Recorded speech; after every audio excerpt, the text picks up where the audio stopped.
month, we're going to go ahead and share a few slides just for those who are new, and also a reminder for others about all the things that AgriSafe shares with everyone. So the first thing is the AgriStress helpline. We welcome you for joining us. We are a national agriculture health and safety nonprofit. And you guys know by now our mission is to protect the people who feed the world.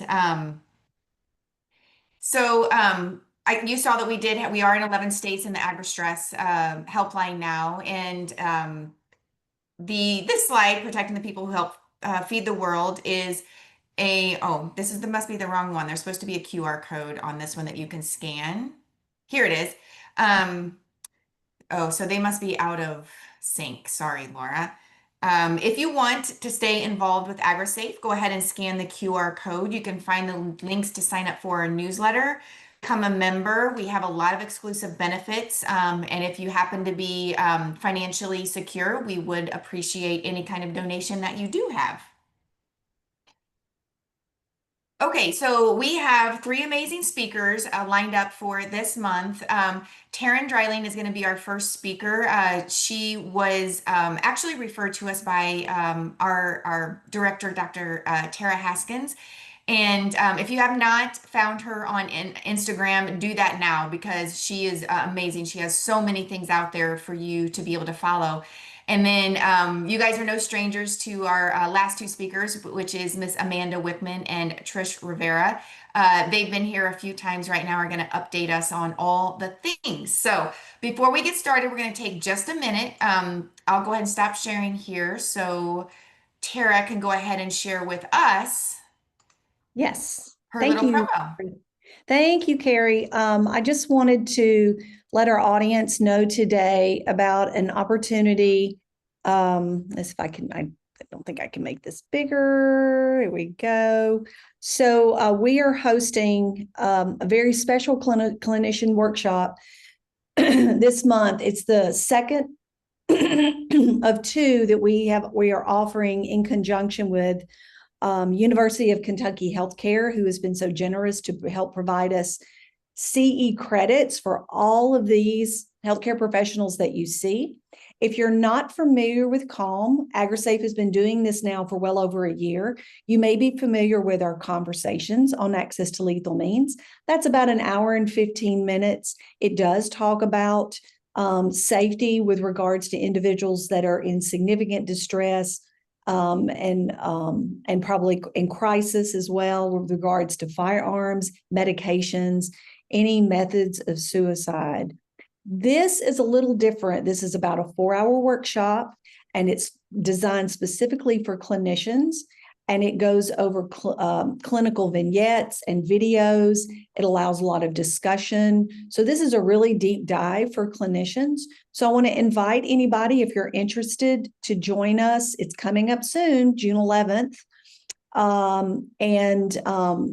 This time that you see here on this announcement, that is actually not correct. So go to our website and register for counseling on access to lethal means, the clinician workshop. If you're an AgriSafe member, it's free. For non-members, we did have an early bird skip special, but it's now $75, which is a great deal for the credit hours that you get if you're a clinician. And with that, I will stop sharing. Thank you so much. All right, wonderful. Okay, we are going to start with Miss Terryn Dreiling. She's going to give us some information on Rural Relationship Guide. So she has a Stockmanship-Inspired approach to emotional well-being in agriculture.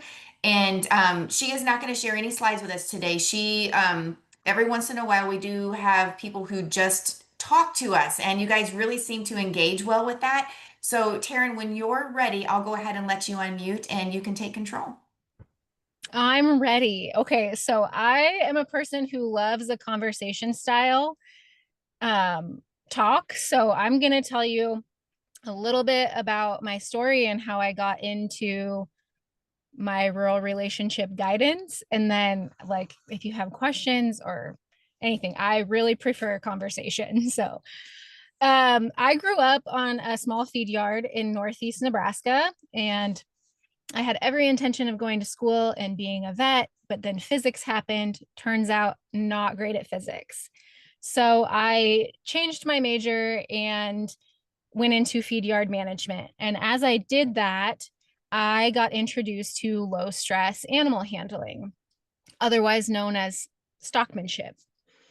And in stockmanship, we have this phrase called good movement draws good movement. And what good movement is when we are aware of our own person and aware of what our animals are telling us, and we can ask and communicate with our animals in such a way that they move off in a safe, efficient, low stress manner. And when I say safe, efficient, low stress, I mean both for us and for them. And it wasn't like I didn't put this together immediately. It took me several years. But one August morning in 2016, I was out moving our herd of pears all by myself. I mean, all by myself. I was the only human. I had my dog with me.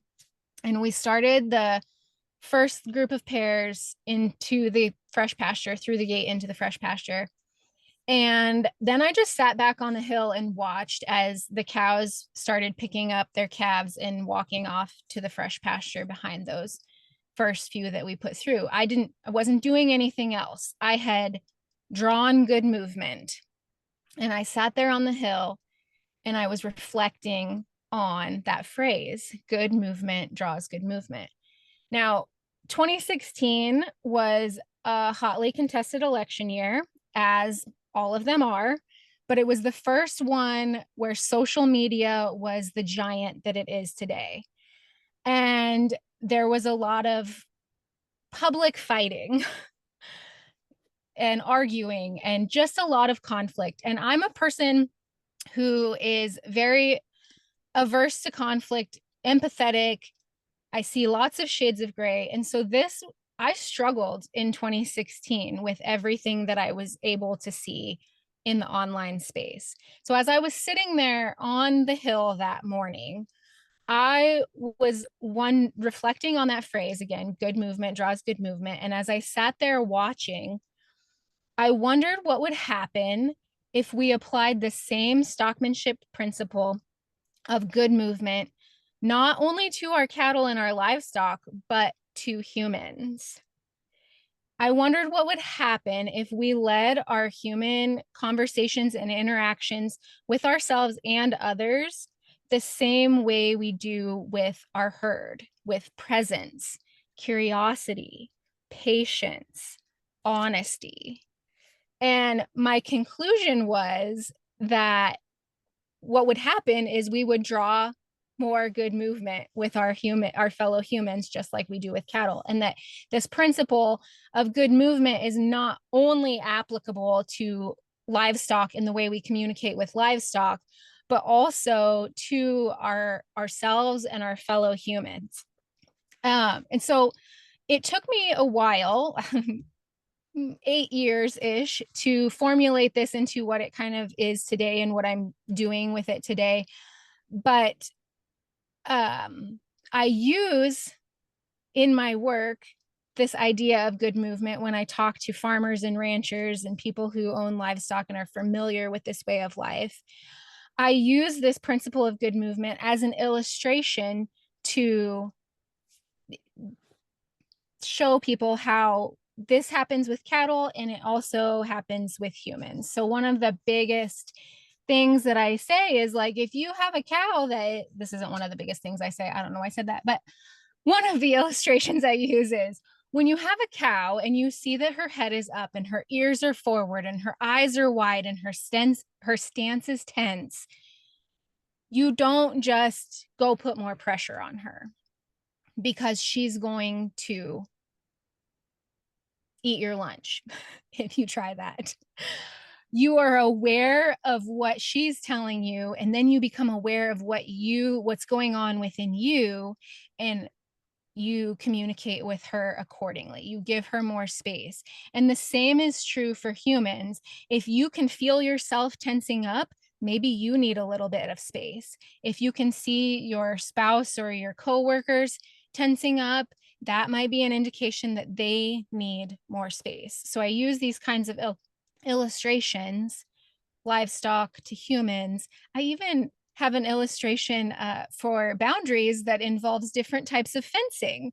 So I really try to paint the picture for those of us in agriculture and rural America of, this might sound soft, validation might seem weak to you, but it's not. And here's how that applies in our day-to-day lives and how you can use it with your human to human interactions. So a few of the ways that actually, let me back up.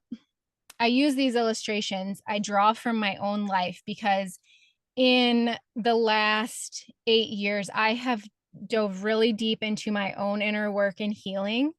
And we had 2020. My life did not change that much in 2020. What did happen was the ranch that my husband and I work for, a corporate ranch. But I like to say it's like owning your own operation without taking on any financial risk. So he manages one of the units and he supervises two other herdsmen. And in 2020, one of the herdsmen was unable to work and then left the ranch. And Como ahorita baja mucho, pero because, como ahorita no. oh, I'm muted. Oh, can you Sorry, hear me? I muted you trying to Oh. mute the participant. So sorry, Terryn. No problem. I was like, what did I do? Anyway, in 2020, the herdsman was unable to work. And then they ended up leaving the ranch. And so that left my husband and I to have two herds of cows, two full herds of cows, all by ourselves with the help of a day worker. And that was a lot of stress and pressure. And I look at photos of myself from then now, and I'm like, how did you even keep going?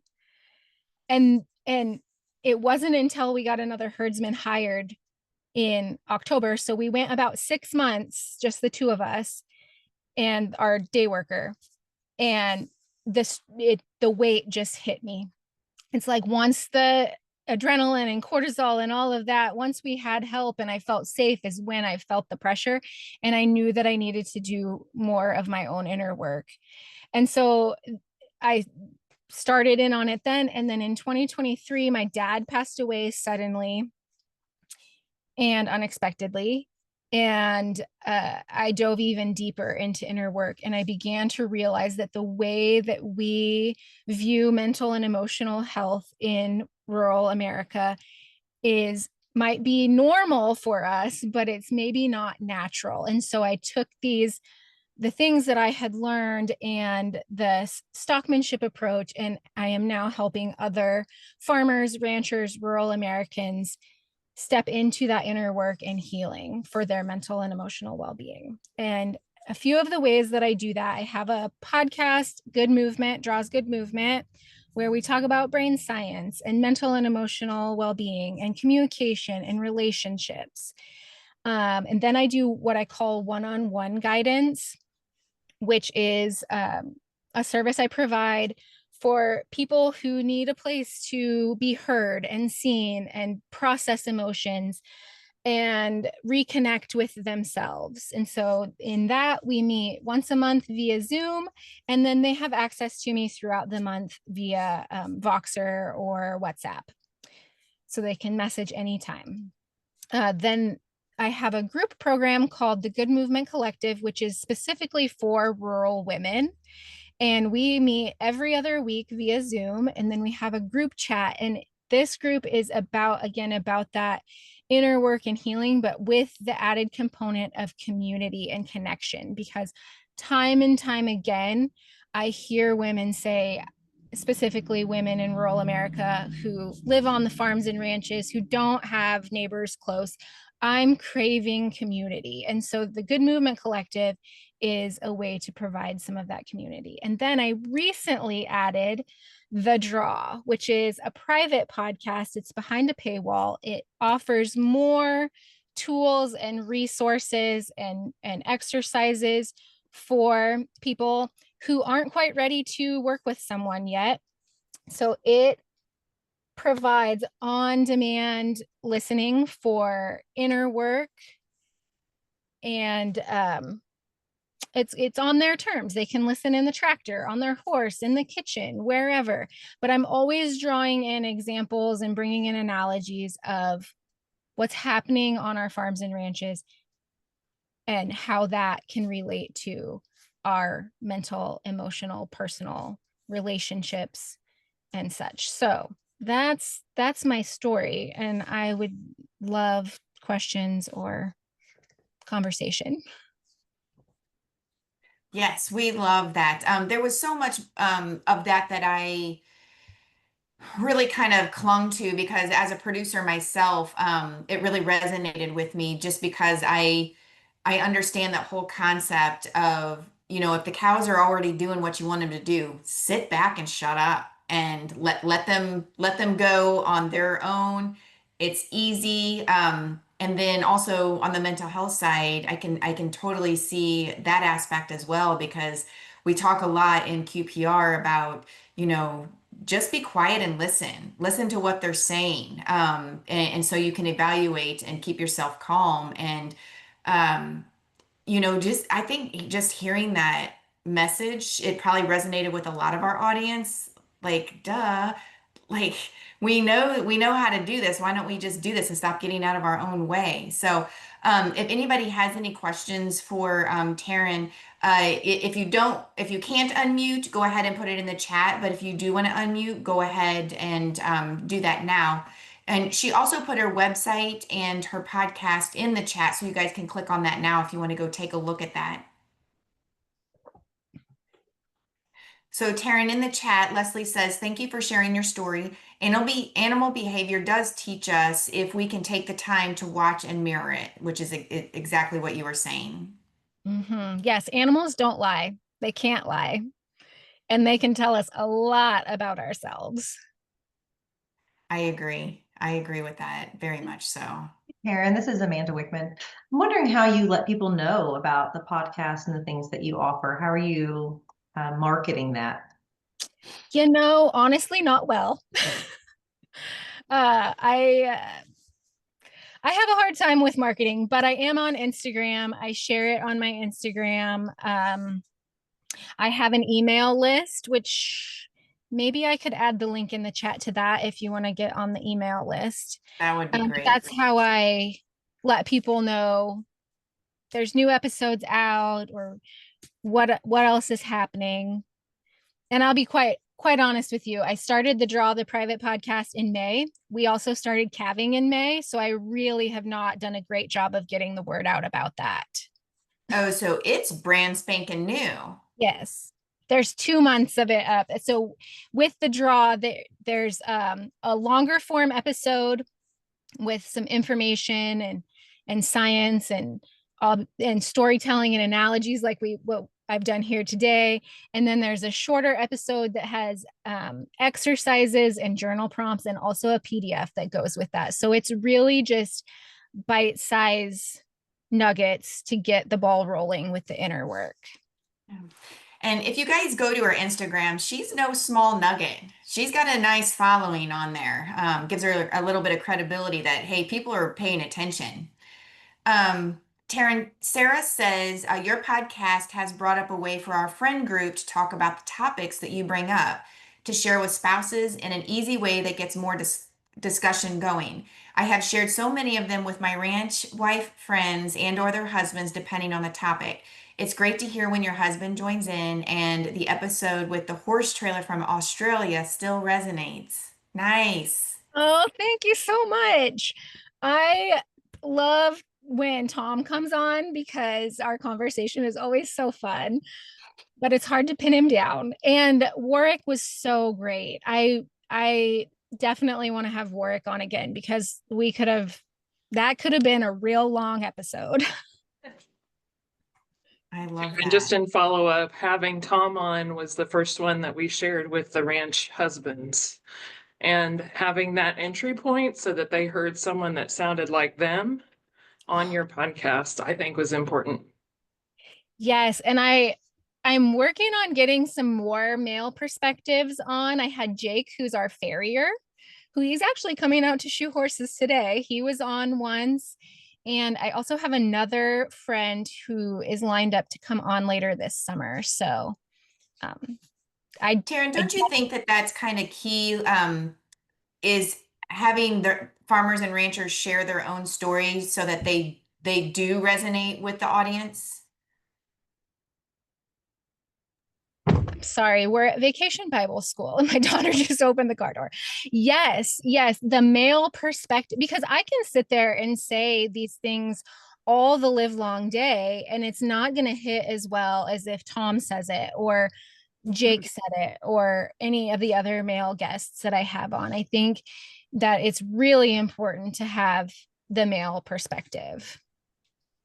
Yeah, I agree, because honestly, they don't give us as much of their time as we would like. They have some great things to say. They're just like, they're task oriented and they're out the door. So, anybody else, would you like to unmute and ask Taryn anything before we move to our second set of speakers? Well, Terryn, can you hear me? Yes. This is Alberta up in Maine. And Terryn, I have to tell you, you are such a welcoming faith. You actually have a glow around you. Oh, So I know marketing is very difficult, but the word of a mouth is going to really push this forward. And I would like to ask you, in terms of husbands and wives, how about those kids? How about those teenagers? Have you found that they need to be incorporated in the kind of vision you're trying to show for their parents? yes. So as far as I have several people who have reached out that have come to the collective or whatever, working with their older parents. As far as younger kids and teenagers go, I do have a few episodes of the podcast where I talk about our own kids and what we're doing with them and how that's like one of them, I think it came out maybe last week. I talked about recently, I apologized to my daughter for something that I did 7 years ago and how that went, how our interaction went and how it was for me and why I decided to apologize after all these years. So yes, I do bring in kids from all ages. Awesome. I mean, they're not on the podcast, but at least stories and examples of Awesome. kids. Keep it up. Great. Thank you. Yeah. That's wonderful. Taryn, Jane says, I relate to what you're communicating. At work, I was recently reminded how I naturally prefer to communicate with the animal world over the people world. A horse and rider mascot was coming to our office for an event, and I made the comment that if I go missing, I will be at the trailer hanging out with the mascot. My coworkers assumed I meant the rider, but I only wanted to be around the horse because that is such a well-trained and neat horse. I was reminded that animal science major is my true communication ability. Mm-hmm. Yeah, I think we've all had that a lot, don't we? Man, I work better with animals instead of humans. Part of it is because animals don't lie and because they can't judge us. They're there for us and they will reflect back what we're telling them. And so animals can be so healing. And just we feel felt when we're around animals. Yes. Terryn, Sarah asked, I was wondering how you format your fellowship time with the community you've created.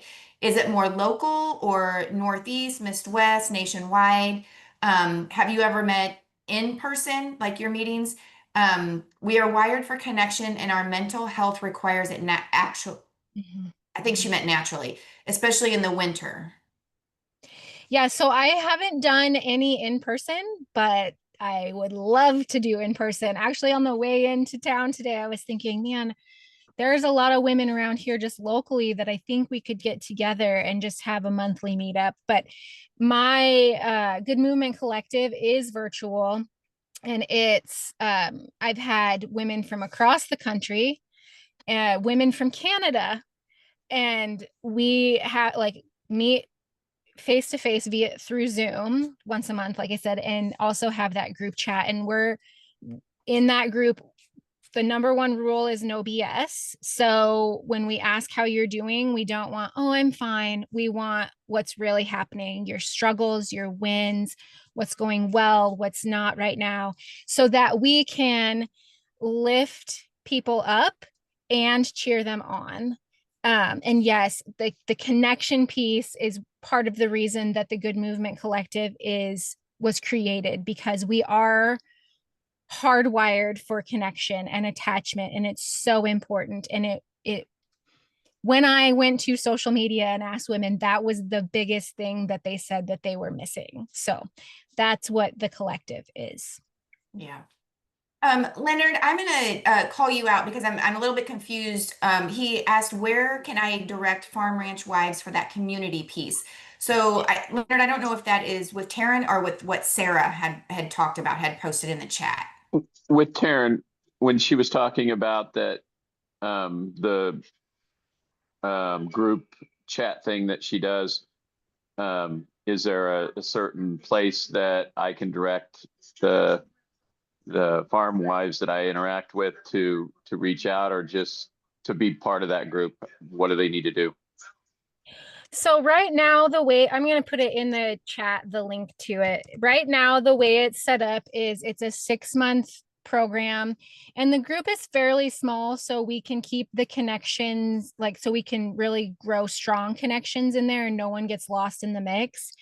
It's not open right now, but I am working on something that's a little more broad, but still focuses on that community aspect. And that will be announced first, probably to my email list, which I did not share the link to that there. But if you go to my website, there's a sign up where you can get signed up for the email list. Awesome. Terryn, are you able to stay on for just a little bit for to post that stuff in the chat? And then if anybody else has any questions, we'll let you put them in the chat so that Terryn can respond to them directly from that, so we stay on time. But I know you probably have to get back home, but no, we have Vacation Bible School today. I snuck out to get on the call, and I blocked off an hour, so I can stay on and be in the chat. Awesome. Awesome. Okay. If anybody else has any question for Terryn, go ahead and put those in the chat. And then maybe you can put your email, to sign up for your email list and things of that nature. So we are going to go to our second set of speakers, Miss Amanda Wickman and Trish Rivera, and they're going to talk to us about promoting the mental health and the AgriStress helpline in Texas. We know that Texas has been a huge, huge supporter of the AgriStress helpline. I mean, from the get-go. So, ladies, we'll go ahead and let you go ahead and start sharing and take over as you please. Okay. Hi, I'm Trish Rivera. I'm with the State Office of Rural Health, which is a Texas Department of Agriculture. I'm going to go ahead and share my slides here. I'm going to kick off our presentation, and then Amanda is going to pick up in the middle, and then I'll do, let's see. There you go. Okay, hold on. And then Amanda will wrap up.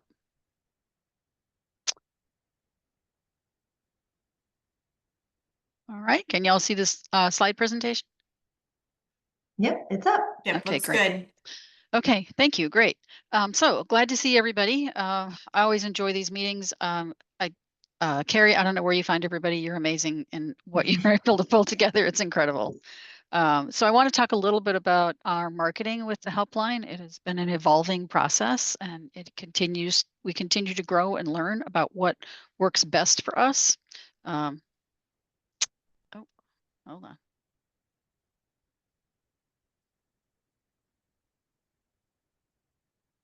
Trying to see where there we are. So hard to see these little arrows here. So how do I get those quotes off of there? My own speech. I don't know. It probably has to be something in your settings, because I was like, well, that's cool. I've never seen that before. I have no idea how I did it. It's an accessibility feature. So for folks who cannot see or cannot hear, that would make more sense. Yeah. They can read. Do you know how to turn it off? I think you just approved it when that little pop-up came up. Okay, well, never mind. We'll just keep moving forward.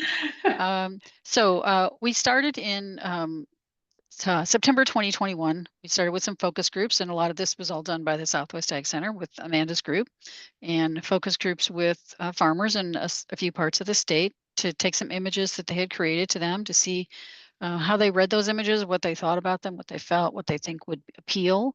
And through those efforts, we went ahead and they developed materials, printed materials, started looking at giveaways and what would be useful for them. So our printed materials have primarily been a trifold brochure, a wallet card, a poster, either in a 8.5 by 11 or a 24 by 36. We have a lot of 24 by 36s that we're trying to get rid of. We find that the 8.5 by 11s are probably the most manageable for people. Also, social media posts were created with schedules of the media posts that go out every week, I believe, or a couple of weeks, depending on. We're doing ours every couple of weeks. I believe y'all do yours, Amanda, once a week. Correct. So we started doing conferences, and Amanda will go into a little more detail on some of these things. Conferences, youth events, postcard mailings. Billboards, which we discovered it's quite expensive to do billboards, but we really get more bang for our buck and more outreach, deeper outreach with a direct mail postcard mailing to our producers, where it's in their home and it's private. That's when our call numbers really go up when we do those. We've done a couple so far, and we've been able to look at those call numbers the month after that goes up, and they always bump up. So our outreach strategies are pretty much threefold: a lot of in-person outreach, direct to communities like the postcard mailings, and then also online presence. So Amanda will go ahead and elaborate a little bit on each one of those strategies.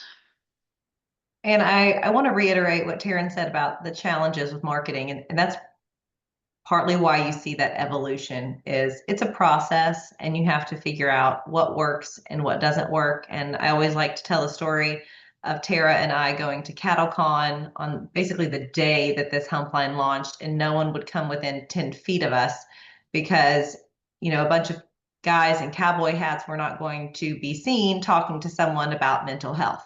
So we really had to get wise about, you know, how people were willing to engage with this kind of information, where they would receive it, who they wanted to receive it from, who our best and most receptive audiences might be. So we did a lot of in-person talks to various organizations. Children and teenagers are much more comfortable with mental health. So we've done several trainings with FFA and 4-H that have been very successful. That top picture is one class of FFA Healthy Ambassadors last summer.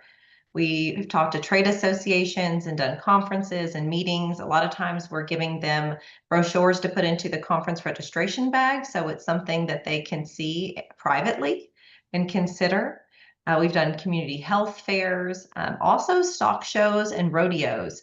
And we're going to try to get into more of those and use up some of those posters that Trish was referring to, because it's a nice way to not only reach a large number of people, but we can also get in front of them more times. Because I think when you're talking about something as sensitive as a helpline or counseling or mental health in general, that you want to be in front of them as many times as possible so they start to get more comfortable with the idea and they believe that whatever service is about to be offered is legitimate. Next slide, Trish. Oh, sorry.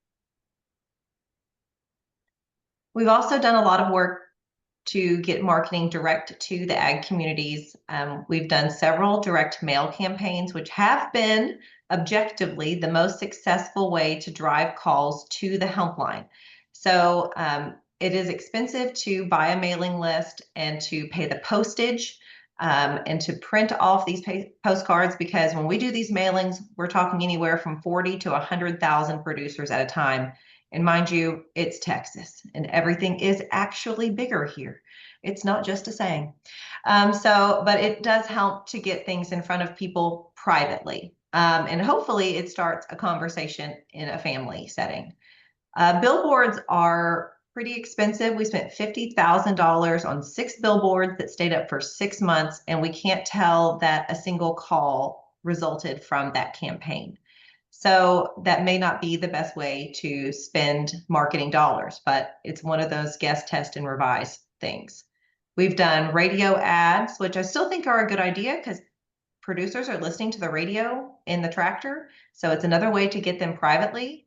And we're also working through trusted people who are already in the community. That's our Texas Department of Agriculture field agents. Those are the Ag and Natural Resources Extension agents. People who are leaders in their churches. We're still trying to get into the cowboy churches and rural churches. It's a little bit more difficult to find those folks, but that's still an effort that we think is worthwhile. Rural schools, we're able to reach the ag teachers through the FFA conference and the ag teacher conferences every year and get material into their hands. We have learned that, and this probably won't come as a surprise to anyone, but the teachers are not allowed to give advice, even though I'm sure they are, because they're in that business because they care about children. But they can direct them to resources. And so one of the things they asked for at the FFA convention last summer was posters. Can you give me a small poster I can put up in my classroom with a QR code or a tear-off number so that I can point kids in the right direction without actually trying to counsel them? So we will have that this year at the FFA convention for all of these teachers who are coming through. To give you perspective, they have about 17,000 people who attend our Texas FFA convention every year. It's a big deal. And Trish also is over all of our rural hospitals and health clinics. So she's able to reach into those clinics and hospitals with information, with posters, with brochures, so that as people are coming in to take care of other issues, they can get information on the health clinic. And one of those facts that I always come back to, that's, I don't know why when I first heard this, it was surprising, but most people who end up attempting suicide or dying by suicide have actually visited their primary care physician, within the weeks or months leading up to that event for some other physical ailment, whether it's a stomach ache or a headache. And so you do want to make sure that people see this service, this free service, where they're getting their primary care, because it's possible that they are suffering from chronic stress and it's presenting itself as a headache or a stomach ache or something else that looks like and sounds like a physical ailment. So those two things go together. And then, online is a really great way to expand your marketing because it doesn't cost a whole lot of money to have a presence in this space where we're spending the big bucks on the mailing campaigns and radio ads and billboards. We can continue to be present online with people for a limited cost. So we do campaigns for Mental Health Month, for Suicide Awareness Month in September. We've done campaigns that are directed at youth using animal images. We've done campaigns directed at faith-based organizations.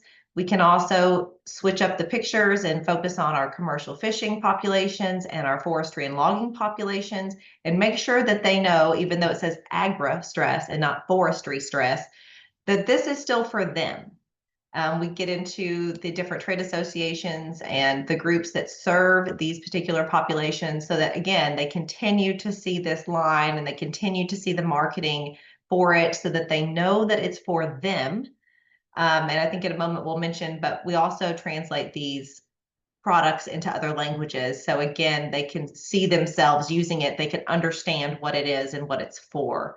But we also try to build our reputation by getting partners to put the helpline on their website, because the people who are members of Farm Bureau or members of the Texas Council for Cooperatives, if they already trust that organization and then they see the AgriStress helpline on their website, it adds a level of trust to what we're trying to do here. And we were also able to produce a video. Grant Heinrich out of Lubbock, Texas, he's an ag aviator, or near Lubbock. He did a really great job describing how his family has been impacted by suicide and the factors that agricultural producers deal with that might lead up to some serious depression and some really some crisis situations. And that video has been well received and widely shared. And we can put that into the chat too in just a moment. Next slide. And Trish, was this yours? You're muted.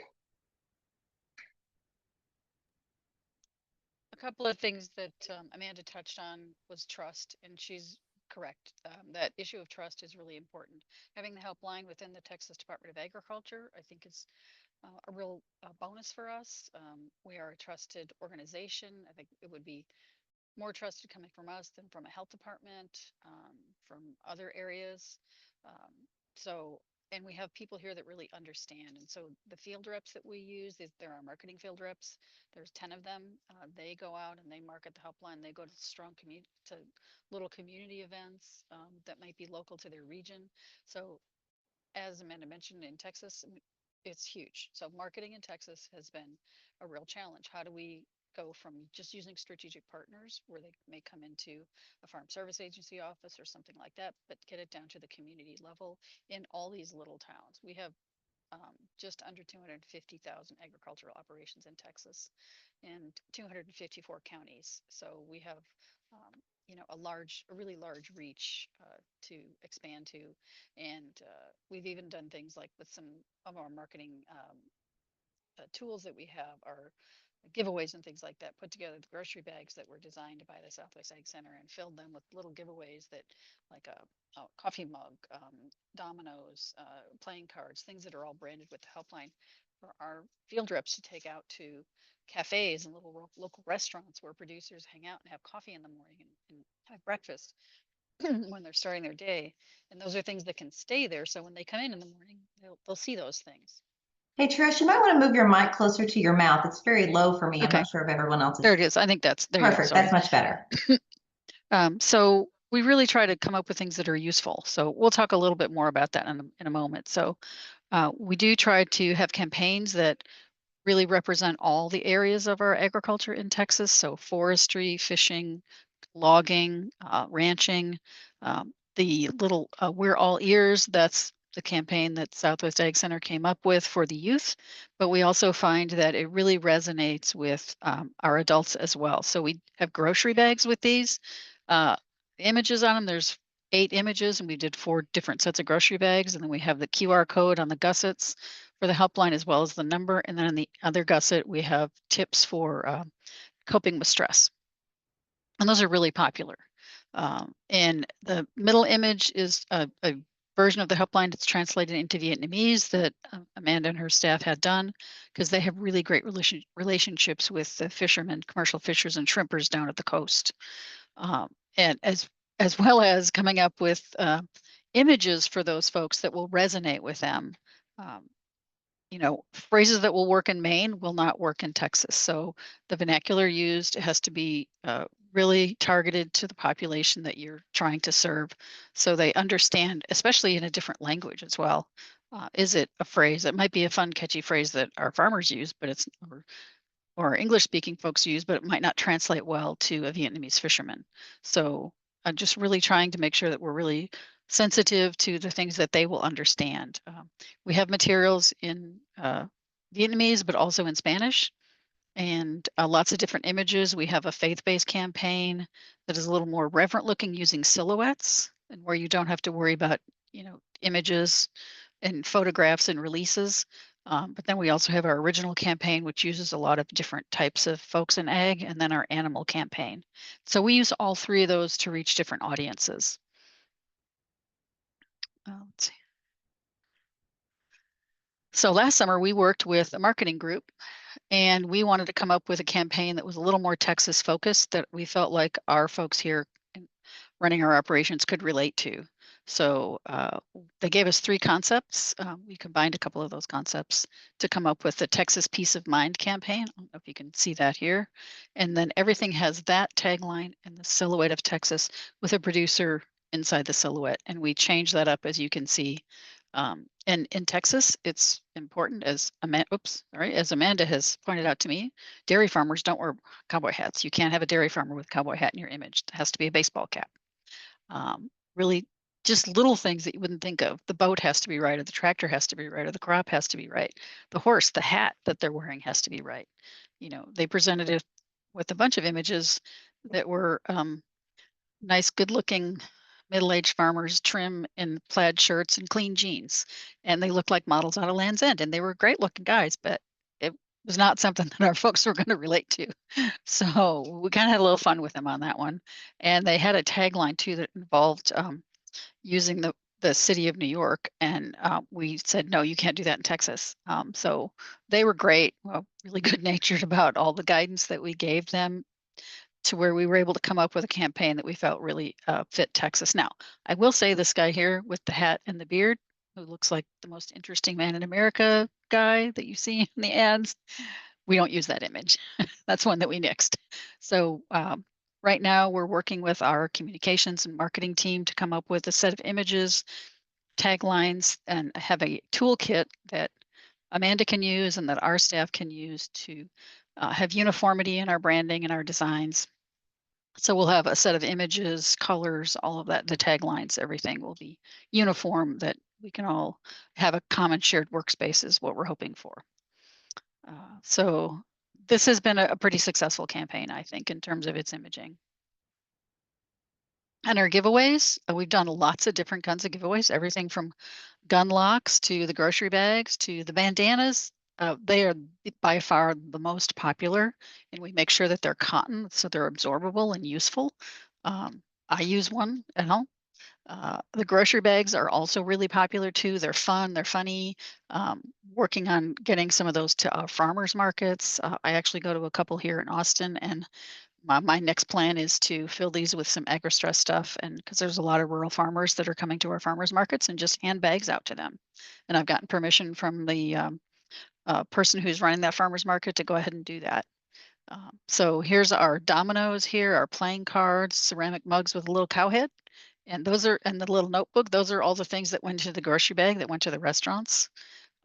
So Amanda's group has done a really great job coming up with different giveaways. I know that they've done regulation first aid kits for the shrimp boats, gloves for the logging industry.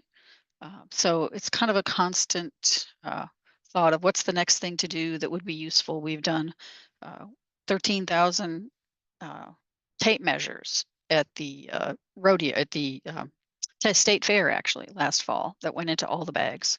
And when with all the stock shows and rodeos that we have here, they're in different parts of the state, small towns, bigger towns, and you have to find out what is their marketing approach. Are they doing everything electronically, or do they actually have conference bags where you can slip a giveaway or a brochure into? Can we put posters up? We were able to put banners up at our state fair last year, and we put those up in the livestock pens. As Amanda said, we've done the billboards, and did find that I could not really trace any calls specifically to the billboard campaign. We did that at the same time we did a postcard mailing, and so we were able to compare. When I looked at the postcard mailing zip codes, they were all over the state. The billboards were concentrated in a specific area of the state, and none of those calls came from that specific area where the billboard was located. So we can do a whole lot more in a postcard mailing, and we're going to continue to do that. We have a pesticide group. Where our pesticide licensing for agriculture come from. That's a 77,000 mailing list. So we're going to go ahead and do a mailing list through that. The USDA wants to work with us with a mailing list that they have for about 90,000 postcards. Amanda's group just completed one for over 40,000. So we're going to continue that effort, but each one has a different image on it. So we don't use the same image for every mailing, so people get tired of it. We want to come up with new things that are fresh to keep the campaign out there. We have people that just are local folks that love to put materials out. I just got a call from a counselor down at Sul Ross University, which is an ag university in South Texas. And she said, hey, it's summertime. It's time for me to get materials. So I'm boxing up some stuff for her, and she just takes it around town. So that's that boots on the ground and in the local area that we're really in a state as large as this, I'm amazed that we've been able to get that accomplished with just a few of us. But we really, really rely on our strategic partners to help us out. So cultivating those relationships um, is really key. Amanda mentioned guys not wanting to come by the table. I had experience with farm service agencies. They were having a training for their loan staff, and a few women would come by the table, maybe one or two of the younger guys. And finally, and none of the men would come by the table, and there were mostly men there. And I had to actually go to the executive director and I'd say, Kelly, I need you to stand up at the dais and say, hey guys, go by the table or the AgriStress helpline. And I was able to do a short presentation. And after he did that, they all came. They got permission and instruction to do it, and they all came. And that was great. So we were able to hand out a lot of materials through our farm service agency offices. We have 173 of them, I believe. So it's a pretty large amount. So we just keep refining our approach and coming up with new ideas, and we always welcome new ideas from people. We've done QPR trainings for some of our staff, for our field reps. We're getting ready to do one for our produce and safety staff, and they do the inspections. And there's 5 of them that cover the entire state of Texas.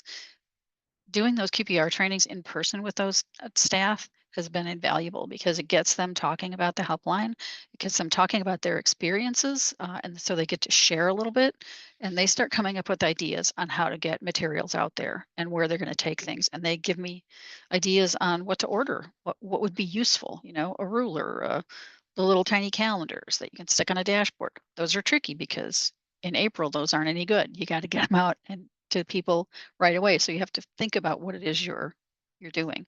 We've done more expensive items that like insulated tumblers that we give our marketing staff to take out. And those aren't things that we normally set out as a giveaway at a conference because they just go like crazy and they're expensive. So for those people that they know that they have relationships with, we have more special high-end giveaways for folks like that. So we've done a couple of different things like that. And again, it's not pictured here, but we've done gun locks as well, pop sockets for the kids, and those were pretty popular. So any thoughts anybody has, we're always welcome to take them. If you've done something really unique that you think would be a great giveaway, we're happy to hear it. I think we talked about rain ponchos and things like that as well. So do you all have any questions? Like I said, we're an evolving process, and we're always willing to take more information in. Trish, Jane in the chat says on your Texas focused slides of ads that you kept and you axed, did you consider using the social media Texas ag creators like Tyler Froberg? I don't know if you know of Froberg No, I'm Farms. not familiar with him. But look him up, definitely out. He's very big in educating on what happens on the farm. She said there's many of them, but he's one that comes to mind. And she says so many of them are really into education of the public. I think the real people are so relatable and authentic. Yeah. So Yeah, Tyler thank you for that. Froberg is big. I think he has a partner as well, but Tyler's the one who's always on social media. Okay. Yeah, that's great. Actually, we That's a did great just idea. have we had a hay producer in South Texas reach out to us, and he has a little YouTube channel. And I talked with him and I gave him some direction and sent him some links to some of our materials and our toolkit. And he actually did a little 8-minute video. And at the very beginning of it, he talks about the helpline. He used some of our information from the toolkit, the logos, the images. And then he just went into talking about producing hay, and then he wrapped it up at the end and saying, hey, don't forget, reach out if you feel like someone's struggling. So that was just one individual that heard about us that was passionate about mental health. And so those are the kind of things that we want to see happening. But thank you for that referral. I'll take a look into that. Yeah, absolutely. I know one of the when you have amazing materials like you guys have, one of the very first questions is, is it translatable? And you had said, of course, Texas being right at the border, you have everything translated into Spanish. But can you tell us why you chose Vietnamese? Is that, a language that's used a lot in Texas or just asked for a lot? I can answer that. Yeah, let Amanda answer that. She has those relationships. So the commercial fishing fleet in Texas is, and shrimp fisheries are by far the most lucrative fishery that we have along the coast. And the population that does that work is about, over 50% Vietnamese. And then in the very South Texas areas, we have cohorts of Hispanic fishermen. So it was really in an attempt to connect with those folks. We've done research with them for the last 20 or so years. And a lot of people who serve that organization will tell you that they can understand a lot of English, but we've done enough training in Vietnamese and had feedback from them say, okay, I've never really understood it until you gave me this training in my language. So it's still, I think it goes without saying, but still really important to get this information translated into their language, especially a sensitive topic like this. And we also got feedback from them, and like Trish was saying, and I saw Mandy Rome on the call too, but we've got to be real direct with them. We actually did not end up using the translation of navigating rough waters because that didn't translate. And the main New York folks have some great mental health campaigns. Those phrases didn't translate into Vietnamese well either. We had to be very direct in, do you feel alone? Do you need to talk to someone about the way you feel? Like, it had to be very direct. And that came from talking to the Vietnamese fishermen, the community health workers in that area that are saying that does not mean what you think it means when you translate it. So translation is tricky. Yeah, I love that you explain that because I think the majority of people who don't live in Texas or at least close to the southern border, when you think of Texas, you don't think about the fishery part. I mean, livestock immediately comes to mind. So reminding everybody that, hey, we have got a huge, huge fishery community here makes complete sense of why you would do that. Yes, and we have quite a lot of forestry and logging in Northeast Texas as well. So that's another really big population. We're fortunate here in Texas that we have a little bit of everything. It's true. Yeah, true. The same with crops as well, because we've got everything from blueberries to citrus to lettuce. We have a winter garden area in the central part of Texas where they grow all the leafy greens. One of the things I did want to mention real quick before we finish up is that when there is a natural disaster of some sort, we've had floods, fires, lots of devastation in those types of things.